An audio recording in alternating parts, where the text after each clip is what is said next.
নমস্কার, স্পটন নিউজে আপনাদের সবাইকে আরও একবার স্বাগত। আমি সাগর। এই মুহূর্তে আমার সঙ্গে রয়েছেন সিনিয়র সাংবাদিক জয় চৌধুরী। জয়দা, 11ই জানুয়ারি ডার্বি শেষমেশ হচ্ছে, কিন্তু ডার্বি কলকাতাতে নয়। প্রি ম্যাচ প্রেস কনফারেন্স সেরে নিল ইস্ট বেঙ্গলের কোচ নুঙ্গা উপস্থিত হয়েছিলেন।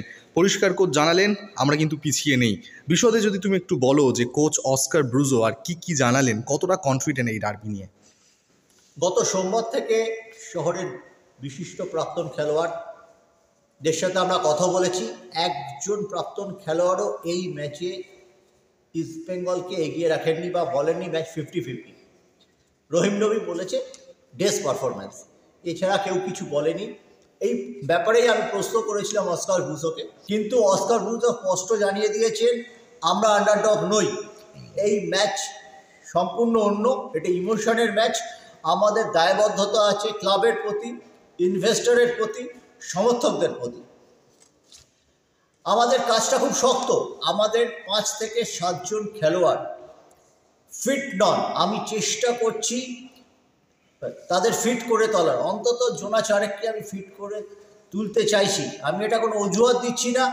আমাদের সঙ্গে আমাদের সঙ্গে বিট্রে করছে, প্রচণ্ড ইনজুরি এসে যাচ্ছে। এই ইনজুরিটা কেন হচ্ছে? কার্লোস কোয়াদ্রাতোর আমলে যিনি ফিজিক্যাল ট্রেনার ছিলেন, তিনি প্রি সিজনটা ঠিকমতো করাননি। তার জন্য এই মাঝ মরশুমে এসে ইস্টবেঙ্গলকে ফল ভুগতে হচ্ছে। এটা একটা পার্ট।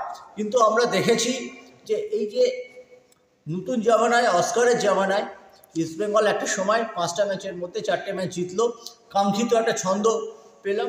তারপরে আবার গ্রাফটা নেমে গেল। হায়দ্রাবাদের সঙ্গে ড্র, মুম্বাইয়ের কাছে খুব বিশ্রী হার। এটাকে উনি চোট হিসেবে বলছেন এবং পাশাপাশি বলছেন যে ফিটনেস হিসেবেও কিন্তু আমাদের কিছু খামতি আছে, যার জন্য এই রেজাল্ট। তবে ভাববেন না যে আমরা একেবারে আত্মসমর্পণ করব। মোহনবাগান সুপার জায়ান্টেরও দুর্বলতা আছে, খুব কনফিডেন্টলি এই কথাটা তিনি বলে গেছেন যে আমরা জানি মোহনবাগান সুপার জায়ান্টেরও দুর্বলতা আছে। 3টি ম্যাচ তারা শেষ মুহূর্তের গোলে জিতেছে। অতএব দলটা এই মুহূর্তে পয়েন্টের বিচারে যেখানেই থাকুক না কেন, তাদের দুর্বলতাগুলো কিন্তু আমার চোখ এড়িয়ে যায়নি।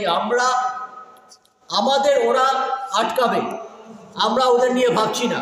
নুঙ্গা এক কদম এগিয়ে বলে দিয়ে গেছেন যে দল 20টা গোল খেয়েছে, নুঙ্গা প্রায় প্রত্যেকটা ম্যাচ খেলেছেন, কিন্তু বলেছেন মোহনবাগানকে পরোয়া করি না, মোহনবাগানকে পরোয়া করি না।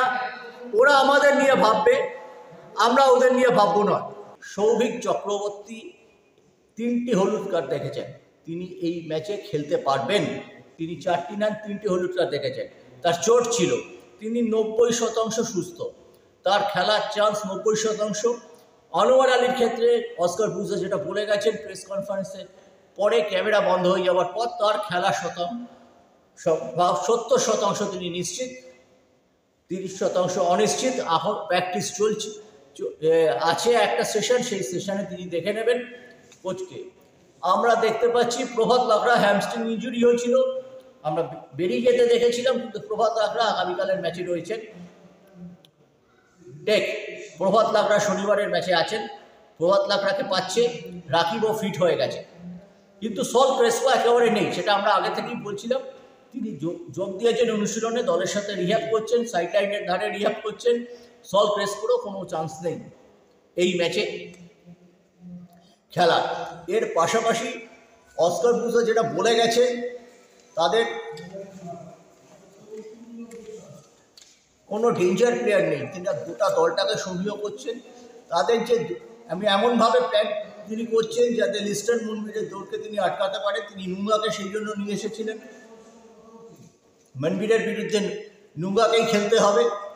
নুঙ্গা বলেছেন নতুন পজিশনে আমি মানিয়ে নেওয়ার চেষ্টা করছি, কোচ আমাকে হেল্প করছে। অ্যাকচুয়ালি তিনি কিন্তু স্টপার, কিন্তু দলের ফুটবলারদের আকালের জন্য তাকে সাইড ব্যাক হিসেবে ব্যবহার করা হচ্ছে। মোহনবাগানের যে দুর্বলতাগুলো কাজে লাগিয়ে ম্যাচটাকে সম্মানজনকভাবে শেষ করতে চাইছে ইস্টবেঙ্গল। এখানে মনে রাখা দরকার 20 সালের জানুয়ারি থেকে এই 25 সালের জানুয়ারি, এর মধ্যে 5 বছরে 17টা ম্যাচ হয়েছে। পৃথিবীতে কোভিড আসার পর ইস্টবেঙ্গলের পারফরমেন্স মোহনবাগানের বিরুদ্ধে খুবই বিবর্ণ। 17টা ম্যাচের মধ্যে ইস্টবেঙ্গল জিতেছে মাত্র 4টি ম্যাচে, এর মধ্যে একটি ওয়াক ওভার আছে। সেটা হচ্ছে 23 সালের লিগে নৈহাটি স্টেডিয়ামে মোহনবাগান খেলতে যায়নি, আইএফএ সঙ্গে ঝামেলার জন্য তো ওয়াকওভার দিয়েছে। 3টি ম্যাচ ইস্টবেঙ্গল জিতেছে, খুব যেগুলো স্মরণে আছে একটা হচ্ছে 12ই আগস্ট ডুরান্ড কাপ, আর একটা হচ্ছে উড়িষ্যার সুপার কাপ এবং এবারে কলকাতা লিগ। এই 3টি ম্যাচ জিতেছে। একটি ম্যাচ ড্র হয়েছিল হাবাস দায়িত্ব নেওয়ার পরে, যে ডার্বিটা হয় গত বছর আইএসএলের ফিরতি ডার্বি, সেটা ড্র হয়েছিল। আর একটা ব্যাপার আছে, এখনো পর্যন্ত আইএসএলে ইস্টবেঙ্গল মোহনবাগানকে হারাতে পারেনি। গৌহাটিতে কি উল্টো চিত্র দেখা যাবে? যদি দেখা যাওয়ার চান্স খুব কম। যদি দেখা যায় তবে এই ম্যাচটি 103 বছরের ইতিহাসে যে সেরা দুটি অঘটন আছে, 9 জুলাই 77 পিন্টু চৌধুরীর সমরেশ চৌধুরী বলে যাকে চিনি এবং মিহির বসুর বলে এই ম্যাচটি ইস্টবেঙ্গল হারিয়ে দিয়েছিল পিকে ব্যানার্জির মোহনবাগানকে। পরবর্তীকালে ত্রিমুকুট পেয়েছিল সেই দল এবং পরবর্তীকালে লিগ শিল্ডে দারুণ চ্যাম্পিয়ন হয়েছিল মোহনবাগান, যেটা 12ই আগস্ট 2023 সালে আমরা দেখেছি ডুরান্ডে। সেদিনকে আমরা দেখেছিলাম নন্দকুমারের গোলে যে ম্যাচটি দেখে, তার পাশে কিন্তু এই ম্যাচটি চলে আসবে। মোহনবাগান হট ফেভারিট হিসেবে গৌহাটি যাচ্ছে, কিন্তু ফুটবল অনেক কিছু হতে পারে। ইস্টবেঙ্গল সমর্থকরা সেই অঘটনের আশায় তাকিয়ে আছে, আমরাও তাকিয়ে থাকবো এই ম্যাচটির দিকে। দাদা অসংখ্য ধন্যবাদ গুরুত্বপূর্ণ আপডেটটা আমাদের দর্শক যারা রয়েছে তাদের সঙ্গে শেয়ার করে নেওয়ার জন্য।